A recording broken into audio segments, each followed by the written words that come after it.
Hello mga inday, ni anak po ni ang vlogger na gamay, pero bahala gamay, basta kay yayay.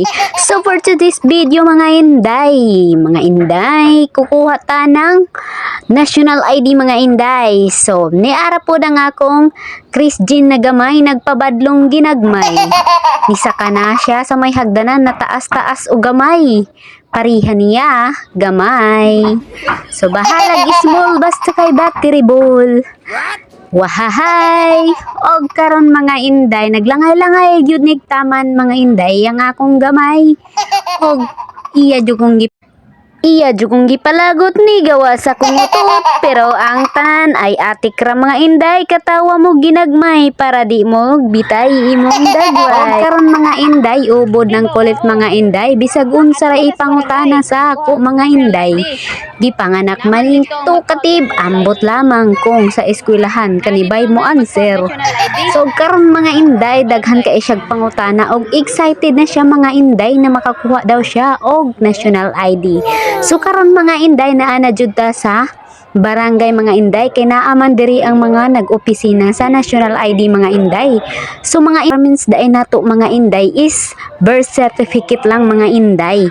So siyempre mga inday, gustuhon man ako na makakuha pug national ID sa akong gamay mga inday, pero dili pa pwede mga inday tungod kay ako wa pa ko'y national ID mga inday.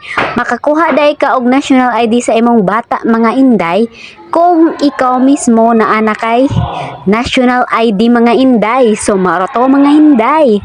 So karon mga inday, nadugay yun may mga inday, kaya akong kamot ani mga inday, dugay kay mo ditik sa system mga inday. So wa jud ko'y baga-baga og daong mga inday, nag video pa ko sa sulod mga inday. Ingana na ang mga vlogger na gamay, bisag asa pa mo abot murag langaw pulag lubot video didto murag langaw pulag lubot na inday ko mao nang way kahumanan mga inday ang akong gibuhat mga inday, kay kaning akong gamay mga inday musaka pod sa hagdanan mga inday, nabalakan na yung kaning akong anak mga inday, kay ubod ng kulit mga inday. So karon mga inday, pertig yung dugayan na mo ani na human sa akong biometric sa kamot mga inday. Biometric ba na mga inday? Wahahay! So maora na mga inday, giayo gini gunit-gunit og giduot-duot akong kamot mga inday, kay di gyud siya mo ditik mga inday, napalong na lang na mga inday. So karon mga inday, dugay pag yun na kayo mga inday na human mga inday.